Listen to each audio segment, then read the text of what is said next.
नमस्कार दोस्तों, तो थिंकिंग चैनल में आपका फिर से स्वागत है। आज हम बहुत इंपॉर्टेंट टॉपिक के बारे में डिस्कस करने वाले हैं, वो है ITR फाइलिंग। ITR 1 कैसे फाइल किया जाए। तो ज़्यादा टाइम वेस्ट ना करके चलिए देख लेते हैं कैसे ITR 1 फाइल होता है। तो दोस्तों इस वीडियो को ज़रूर अंत तक देखिए, बहुत सारे इंपॉर्टेंट अपडेट है और इस चैनल को लाइक शेयर एंड सब्सक्राइब करना मत भूलिए।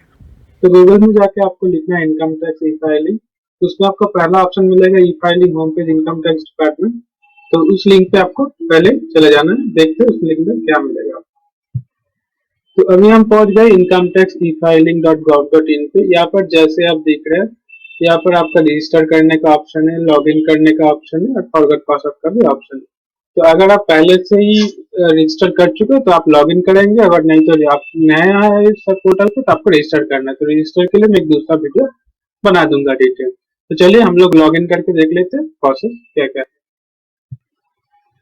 तो ये आ गया हमारा लॉगिन स्क्रीन। यहाँ पर यूजर आईडी, पासवर्ड है और कैप्चा डालना पड़ेगा। उसके बाद आपको लॉगिन करना पड़ेगा यहाँ से। तो यूजर आईडी आपका जनरली आपका पैन नंबर ही होता है, पासवर्ड देना पड़ेगा, उसके बाद आपको लॉगिन करना पड़ेगा। चलिए लॉगिन करते हैं। तो ये हम लोग लॉगिन कर चुके हैं साइट में। तो यहाँ पर जैसे आपको ऑप्शन दिख रहा है, ब्लिंक कर रहा है जो option, filing of income tax return, view return of form और ये verify return data previous years. तो filing of income tax return जो हम लोग अभी करेंगे, व्यू ऑफ रिटर्न अगर आप पिछले बार कभी रिटर्न भर चुके तो उसका डेटा यहाँ पर मिल जाएगा। E verify return data previous years का मतलब होता है कि अगर आप प्रीवियस ईयर में कोई रिटर्न भर चुके हैं लेकिन वेरीफाई नहीं किया है तो वो लिस्ट आपको यहाँ पर मिल जाएगा, वहां जाकर आप ई वेरीफाई कर सकते हैं। तो इनकम टैक्स रिटर्न फाइलिंग के पहले आपको दो चीज करना पड़ेगा।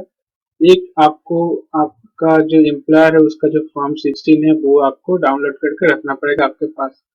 अगर आप स्विच कर चुके हैं तो आपका जो प्रीवियस एम्प्लॉयर और करंट एम्प्लॉयर दोनों का फॉर्म 16 भी लेके आप बैठ जाइए। और अगर आप एक ही कंपनी में कंटिन्यू कर रहे हैं तो आपको एक फॉर्म 16 से ही चल जाएगा।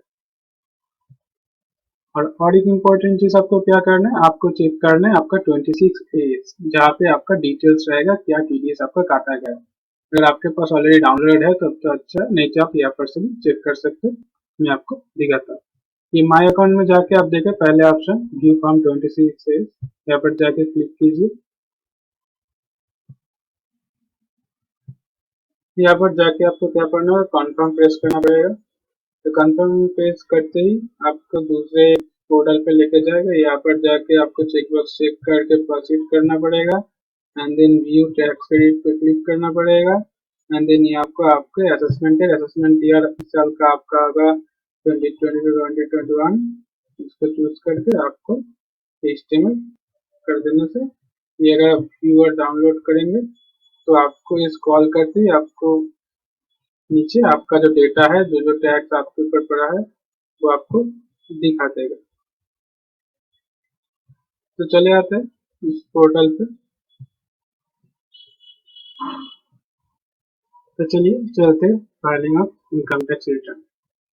तो यहाँ पर आप गए, आपको आपका पैन नंबर दिखेगा। यहाँ पर आपका असेसमेंट ईयर 2021 चूज करना पड़ेगा। आपका ITR फॉर्म आप ITR 1 फिलअप करने वाले हैं। तो उसके बाद फिलिंग टाइप होगा ओरिजिनल एंड रिवाइज रिटर्न। उसके बाद आपको प्रिपेयर एंड सबमिट ऑनलाइन करना पड़ेगा। अपलोड XML मतलब आपको जावा यूटिलिटी, एक्सेल यूटिलिटी ये सब आपके सिस्टम में चाहिए, वो सब आपको डाउनलोड करके फिर अपलोड करना होगा। वो सब हम नहीं करेंगे, हम डायरेक्टली ऑनलाइन ही सबमिट कर देंगे। तो ये चूज करिए और उसके बाद आप इसमें रिफंड लेना चाहते हैं आपका इनकम टैक्स, उसको चेक बॉक्स में चेक करिएगा और उसके बाद कंटिन्यू करना है आपको। और यहाँ पर एक चेक बॉक्स आपको मिलेगा, उस पर आई एग्री करके कंटिन्यू करना है।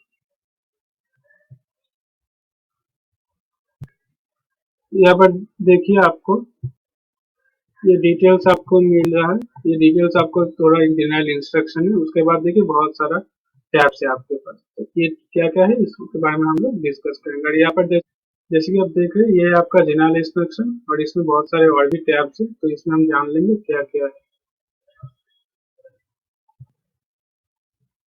तो पार्ट 1 जनरल इन्फॉर्मेशन का क्या देना होगा। यहाँ पर जो भी आप कोई सबमिट करने जाएंगे तो देखेंगे ये डेटा प्री पॉपुलेटेड आएगा, प्री फिल्ड आएगा। तो आपको यहाँ पर कुछ करना नहीं है, बस आपको चेक करना है कि डेटा सब सही आ रहा है कि नहीं। अगर कुछ नहीं है, मिसिंग है तो आपको वो डाल देना। उसी पेज में स्क्रॉल करके आपको नीचे आना, नेचर एंड एम्प्लॉयमेंट आपको आदर्श देना है। आप अगर प्राइवेट में है, अगर स्टेट गवर्नमेंट में तो स्टेट गवर्नमेंट, सेंट्रल गवर्नमेंट में आपको तो सेंट्रल गवर्नमेंट देना पड़ेगा, और जो पीएससी में तो पीएससी।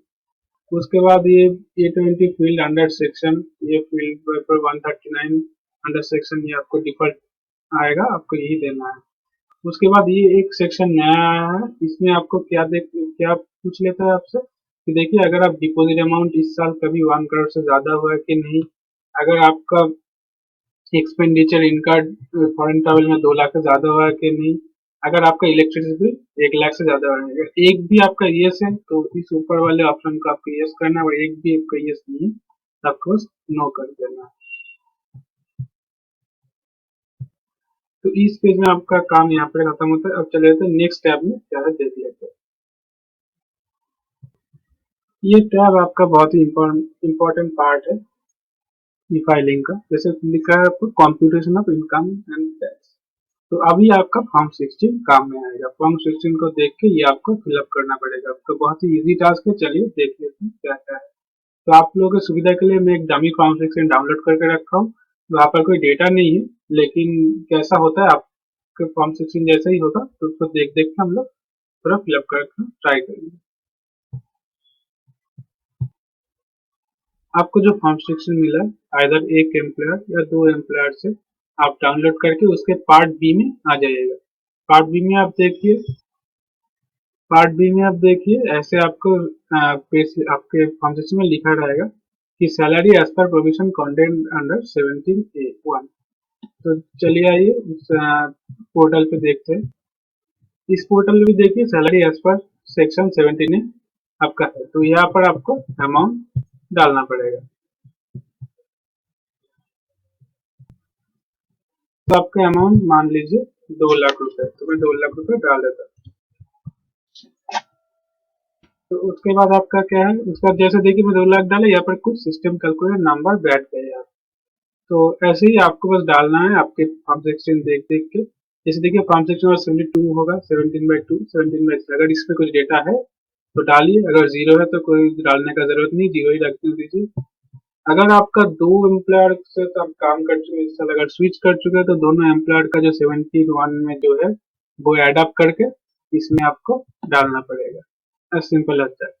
और 17/2 में कुछ अगर होगा दूसरे दोनों फॉर्म 16 के किसी एक में भी तो आपको डालना पड़ेगा। अगर एक फॉर्म 16 है तो अभी कोई प्रॉब्लम नहीं है। उसके बाद नीचे आते हैं, नीचे क्या है, नीचे जैसे देखिए यहाँ पर पहले लिखा है less allowance exam under section 10। तो यहाँ पर आपका क्या क्या ऑप्शन है, आप देखते हैं बहुत सारे ऑप्शन आपको यहाँ पर मिल जाता है। तो आप फिर से अपने फॉर्म 16 पे आ जाइएगा। आपके पास में देखिएगा 2 नंबर पॉइंट में ऐसे ही less allowance exam under 10 under section 10 है।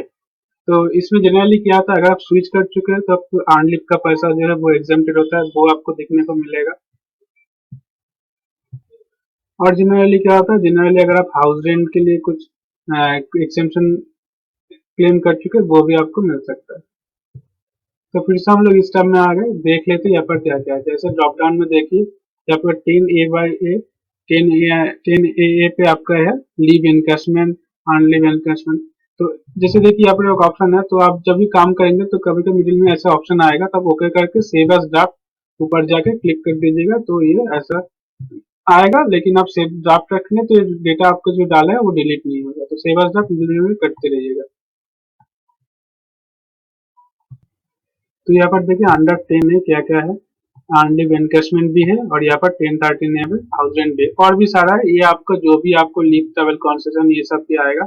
तो जो भी आपके फॉर्म 16 में है वो सब आप डालते रहेंगे। यहाँ पर ऐड का ऑप्शन है, ऐड करके जितना भी आपको जितने भी कोटेशन में आपका जो जो वैल्यू रहेगा वो आप डालते रहेंगे। अगर दोनों ऑप्शन है दोनों को एड अप करके डालेंगे, अगर एक है तो आपको एक में जो वैल्यू लिखा है वो डाल देंगे यहाँ पर।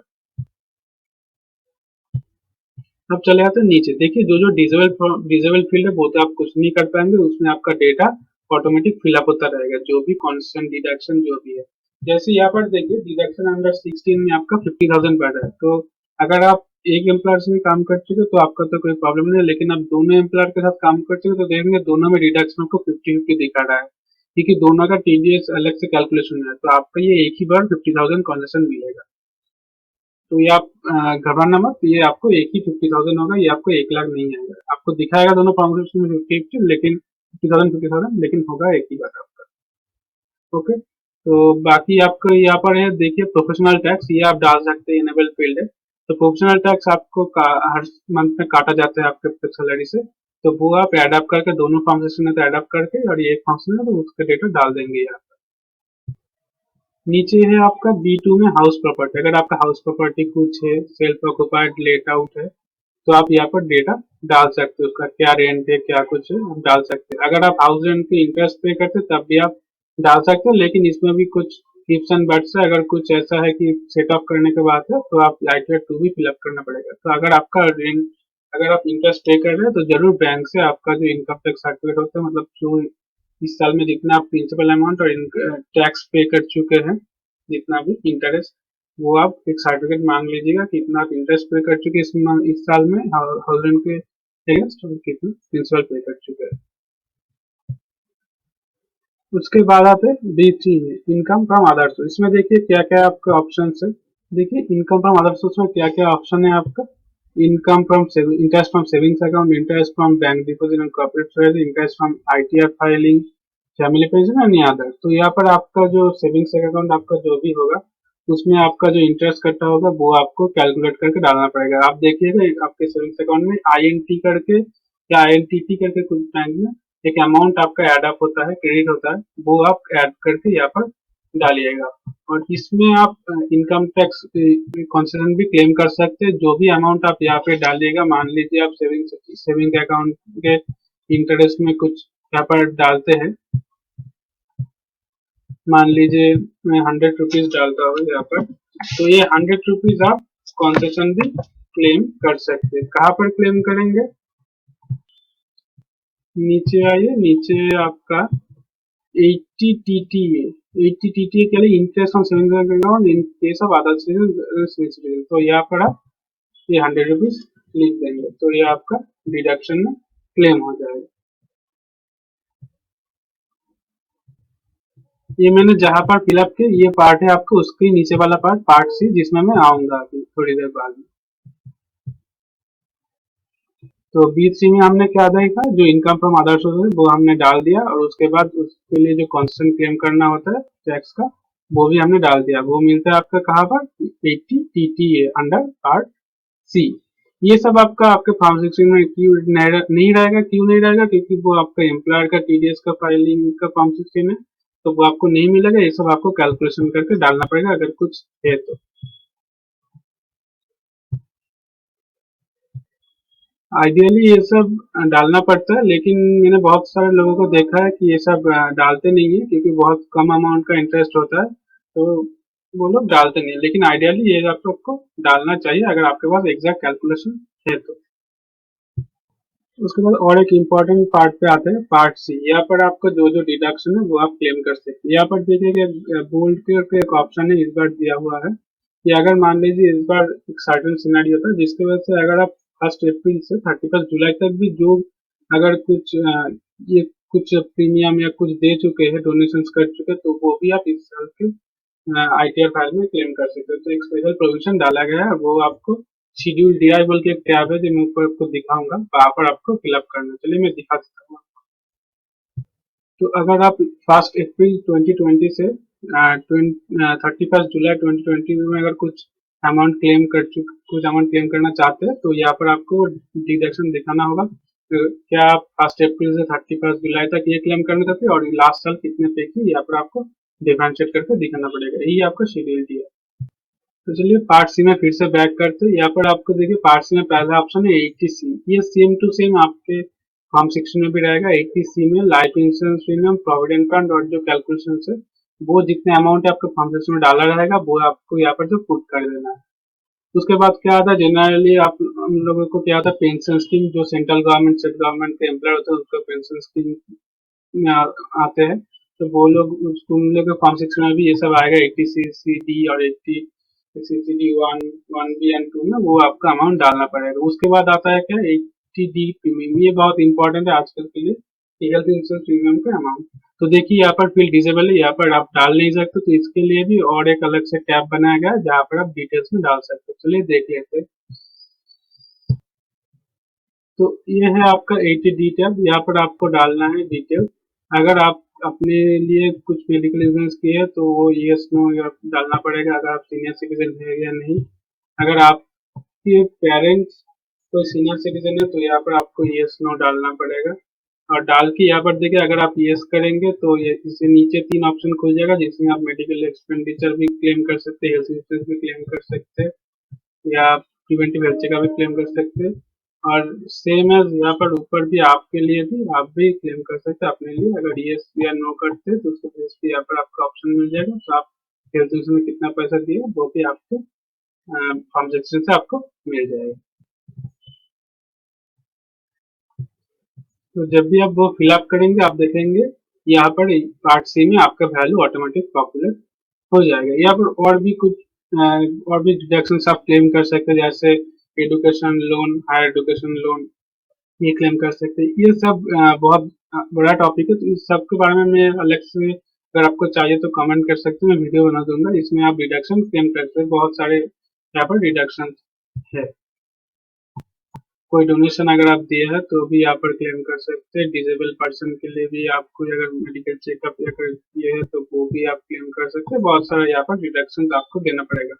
और अगर आप इतना कर नहीं चाहते तो आप फॉर्म सेक्शन में जहाँ जहाँ पर वैल्यू है आप बस अपना सेक्शन नंबर देखिए और उसके वजह से आप वैल्यू बैठाते रहिए। देखिए आपका जो ऑटोमेटिक कैलकुलेशन यहाँ पर आएगा टोटल इनकम, देखिएगा आपके फॉर्म सेक्शन में मैच कर जाएगा और आप वही वैसे ही कर दीजिए, कोई प्रॉब्लम नहीं होगा। और यहाँ पर लास्ट में देखिए एग्जेम्प्टेड इनकम। जनरली अगर आप कंपनी में काम कर रहे हैं और कोई अगर एग्रीकल्चर या कुछ में शामिल है तो वो सब आप कर सकते हैं। अगर आपका है वो एग्जेम्प्टेड में ही पड़ता है, अगर आप है तो यहाँ पर इस सेक्शन से आप हट कर सकते हैं, इसमें भी आपको ऑप्शन मिल जाएगा। उसके बाद देखिए नीचे जो ऑप्शन है, नीचे सब कुछ यहाँ पर ऐसे तो डिसेबल है, ऑटोमेटिक कैलकुलेट होकर आएगा और आपके फॉर्म मैच भी कर जाएगा।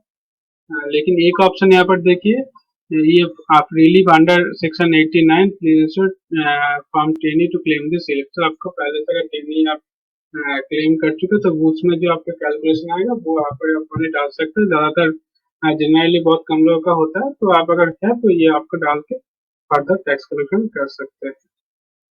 तो जैसे देखिए मैंने एक आर्बिट अमाउंट डाला था, जैसे 1 लाख रुपए, तो इसमें टैक्स है ही नहीं कुछ, इसलिए जीरो दिखा रहा है और टोटल टैक्स पेबल वो भी जीरो ही दिखा रहा है।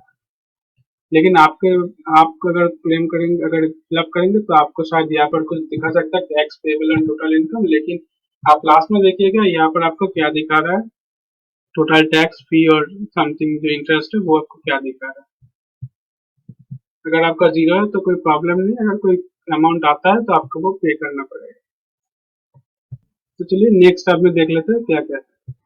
नेक्स्ट टैब है आपका टैब डिटेल्स। तो देखिए पहले सेक्शन में आपका क्या, पहले सेक्शन में अगर आपका कोई टीडीएस काटा गया है तो वो डिटेल्स आपका ऑटोमेटिक यहाँ पे पॉपुलेट हो जाएगा और वो डिटेल्स आपका जो कॉम्प्यूटेशन ऑफ इनकम टैक्स जो सेक्शन दिखा उससे मैच करना चाहिए। यहाँ पर एक अमाउंट आएगा वो देखिएगा मैच कर जाएगा आपका। उसके बाद अगर सैलरी से कुछ दूसरा पार्ट में अगर सैलरी से कुछ और जगह कुछ कटा है आपका टीडीएस तो वही डिटेल्स आ जाएगा। उसके बाद नीचे है अगर डिटेल्स ऑफ एडवांस टैक्स में, ज्यादा लोग जो गलती करते हैं कि अगर मैं आपको दिखाता हूँ ये फोर्थ पार्ट में, अगर आपका कोई टैक्स बनता है तो आपको यहाँ पर टैक्स वेरिफिकेशन एंड टैक्स यहाँ पर आपको दिखाएगा टोटल टैक्स, यहाँ पर टोटल टैक्स अमाउंट पेबल ये T13 में, और यहाँ पर आपको एक बटन ऐड हो जाएगा ई पे का, तो वो ई पे करके आपको पीएसआर कोड मिलेगा, तो वो आपको इस टैक्स डिटेल्स में डाल देना चाहिए, ये जरूरी है। ज्यादातर लोग ये गलती करते हैं कि ये पीएसआर कोड नहीं डालते, डेट मंथ और सीरियल नंबर, तो आपने कितना टैक्स किया है वो डाल देना है यहाँ पर। और उसके बाद आप जा सकते हैं टैक्स पेड एंड वेरिफिकेशन वाले पार्ट में। यहाँ पर जैसे मैंने पहले दिखा है यहाँ पर आपका अमाउंट सब ऑटो पॉपुलेट होकर आ जाएगा और उसका अगर आपको कुछ अमाउंट पे करना है तो भी आ जाएगा, अगर आपको कुछ अमाउंट पे करना नहीं तो रिफंड में आपका डिटेल्स आ जाएगा कितना आपको रिफंड मिलेगा। और यहाँ पर आपका बैंक का डिटेल्स देना पड़ेगा, कौन सा अकाउंट में रिफंड लेना चाहते हैं। तो आपको जो भी बैंक अकाउंट है वो सब डिटेल्स डालना पड़ेगा एक्सेप्ट डीमैट अकाउंट। अगर लोन भी है वो भी आपको डाल देना चाहिए। और उसमें राइट साइड में एक चेक बॉक्स है, कौन सा अकाउंट में आप रिफंड क्लेम करना चाहते हैं उसको चेक बॉक्स करिएगा सभी। उसके बाद लास्ट ऑप्शन आपका आएगा कि आपको प्लेस एंड आपका जो फर्दर डिक्लेयर क्या करते हैं। आप सेल्फ में किया सेल्फ तो सेल्फ डाल देना है यहाँ पर, माई कैपेसिटी है सेल्फ। एंड देन आपका डिटेल्स यहाँ पर कुछ आएगा, प्लेस डाल के आपको करना है कि वेरीफाई करना है, आप कैसे वेरीफाई करना चाहते हैं। ये एक इम्पोर्टेंट ऑप्शन है। अगर आप ई वेरीफाई करना चाहते हो तो आधार से ओटीपी मोबाइल नंबर लिंक है, तो आप कुछ ही सेकंड में आपको वेरीफाई कर सकते हैं। आधार से आपको ओटीपी आएगा और ओटीपी से डाल के ये वेरीफाई कर सकते हैं। मतलब पहले आपको प्रीव्यू सबमिट करना पड़ेगा, प्रीव्यू करके उसके बाद आपको सबमिट करना पड़ेगा और उसके बाद ये ऑप्शन जो चूज करेंगे उसके बेस पर आपको ई वेरीफाई होगा। अगर आधार से करते हो तो ठीक है। और एक प्रोसेस है जिससे आप कर सकते हैं, वो है प्री वैलिडेटेड बैंक अकाउंट। अगर आपका कोई बैंक अकाउंट है जिससे मोबाइल नंबर कनेक्टेड है तो उसको बोलते हैं प्री वैलिडेटेड बैंक अकाउंट। उस बैंक अकाउंट से भी आप ई वेरीफाई कर सकते हैं। और आप अगर इसमें ऑप्शन है कि आप 120 दिन के अंदर भी वेरीफाई कर सकते हैं। और एक मैनुअल ई वेरिफिकेशन है, वो मैनुअल वेरिफिकेशन होगा, ई वेरिफिकेशन नहीं। वो आप ये सीपीसी इनकम टैक्स बेंगलोर में आपको ये फाइल कॉपी जो आपको एक एक्नॉलेजमेंट मिलेगा उसको, मतलब जो आप फिलअप कर चुके हैं, एक्नॉलेजमेंट नहीं, जो आपको फिलअप कर चुके हैं वो जो आपको फॉर्म मिलेगा वो आपको प्रिंट करके साइन करके ये एड्रेस पे आपको भेजना रहेगा। तो ये है एक मैनुअल प्रोसेस।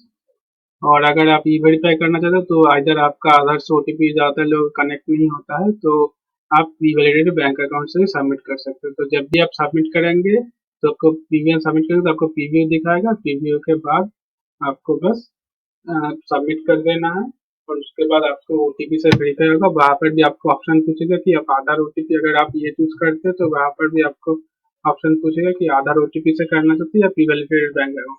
तो आपका अगर प्री वैलिडेटेड नहीं है तो प्री वैलिडेशन कर लीजिएगा पहले से ही। तो वैसे आप ये कर सकते हो, वैसे आप प्री वैलिडेटेड बैंक अकाउंट से भी वेरीफाई कर सकते हो। यही है सिंपल प्रोसेस और कुछ नहीं है। इससे ही आप आपका इनकम टैक्स रिटर्न घर बैठे फाइल कर सकते हो। तो चलिए, धन्यवाद। इस वीडियो को जरूर से जरूर शेयर कीजिए अपने दोस्तों के साथ। और आपका कोई अगर क्वेरीज हो तो जरूर से जरूर कमेंट सेक्शन में लिख के बताइए, मैं आपका आंसर कर दूंगा। और इस वीडियो को जरूर से जरूर शेयर कीजिए, सब्सक्राइब कीजिए इस चैनल को। Thank you.